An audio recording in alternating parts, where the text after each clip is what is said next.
Hi, this is Andrew Francis, and today I thought I would try to do what we'll call a quickie Bible blog, where we look at a passage of the Bible and hopefully within 5 minutes just have a think about what it might be saying to us. The passage I want to look at today is Luke chapter 22, verses 24 on to verse 30. It says, "A dispute also arose among them as to which of them was to be regarded as the greatest. And he said to them, the kings of the Gentiles exercise lordship over them, and those in authority over them are called benefactors. But not so with you. Rather let the greatest among you become as the youngest, and the leader as one who serves. For who is the greater? One who reclines at table, or one who serves? Is it not the one who reclines at table? But I am among you as one who serves. You are those who have stayed with me in my trials, and I assign to you, as my Father assigned to me, a kingdom, that you may eat and drink at my table in my kingdom and sit on thrones judging the 12 tribes of Israel."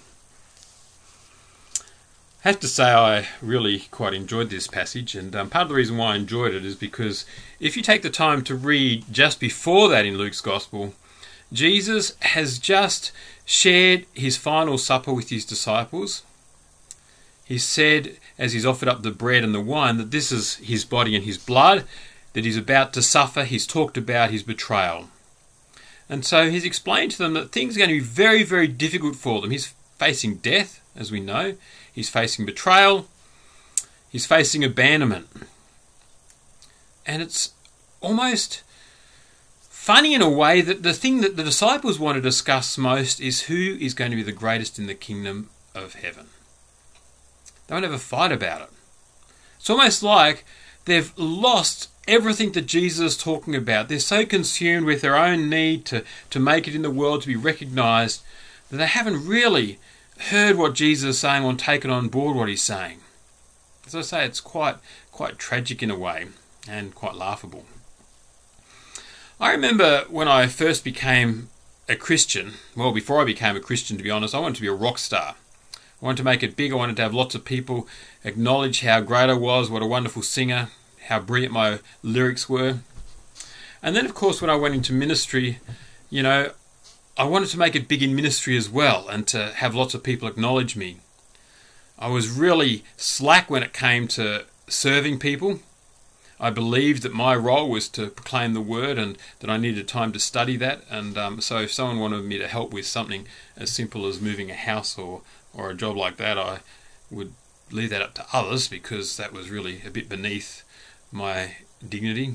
And ultimately I want to be one who was served, not one who served. God had to do a lot of work in my heart to change my heart concerning these things. I was what you'd call a narcissist. And, the story of the Greek myth of Narcissus is that Narcissus saw his reflection in the water, fell in love with his own reflection, fell in and drowned in his own reflection. And in many ways that sadly was the story of my beginnings and much of my life was that, I really wanted people to look at me and in some ways to worship me, to honour me. Thankfully, God in his mercy had different ideas. And this is a wonderful thing even in this story because Jesus could easily have got angry at his disciples and said, look, you guys are just a bunch of losers. Here I am talking about my crucifixion. Here I am talking about being betrayed. And all you guys want to discuss is who's going to be the greatest amongst you. It's almost like they've missed the whole point of everything that Jesus has been on about, that everything he's done, everything he's taught.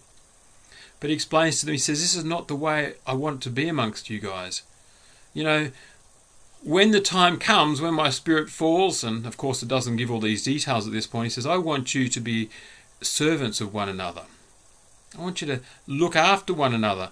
I want the greatest of you to be the servant of all, because this is what I've sought to do with my life. Haven't you seen from my example that I've sought to serve you? And if you want to be like me, then you also need to be willing to serve others.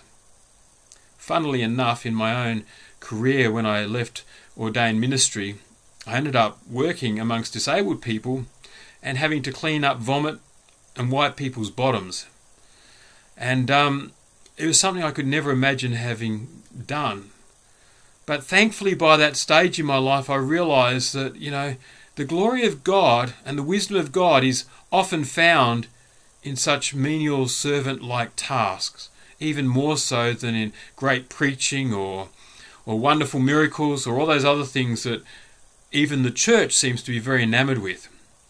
It's not to say that I don't think that good preaching can be helpful, or that I don't think that it's wonderful when miracles take place. But our aim is not for our glory, it's for God's glory. Just the other day I was reading a psalm where the psalmist says, God, not for us, but to you may the glory be given. And I hope that's our prayer.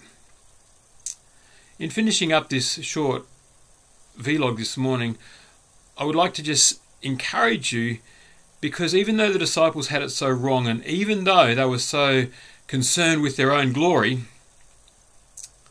it didn't discredit them from the kingdom of God, and it didn't discredit them from God's purposes. Because just after Jesus explains what he wants out of his disciples, as he rebukes them in a way, he says to them, each one of you will be sitting on a throne in my kingdom, and you'll be judging one of the tribes of Israel. You'll be sharing with me in my cup, you'll be sharing with me in my bread, you'll be sharing with me at my table. And I can't think of a more wonderful example of grace that Jesus himself would say to his disciples, hey guys, I know what's in your hearts. I know how self-preoccupied and self-centered you are, but I love you and I have a purpose for you, and I know that the purposes of God are going to be worked out in you, and I know that despite yourselves, because of the work of my Spirit and the discipline of my Father, the time will come when you'll fulfill everything that I've asked of you and more. So be encouraged, even if you're like me and a bit of a narcissist, even if you're a bit self-centered, be encouraged, because if you keep on seeking to follow Jesus and be like Jesus, he has a way of bringing you to a place where you find that real glory and real honour doesn't come in being the greatest, in being acknowledged by everybody like a rock star or a movie star, but it comes in discovering the power of Jesus in servanthood, in laying down your life for the sake of others. God bless you.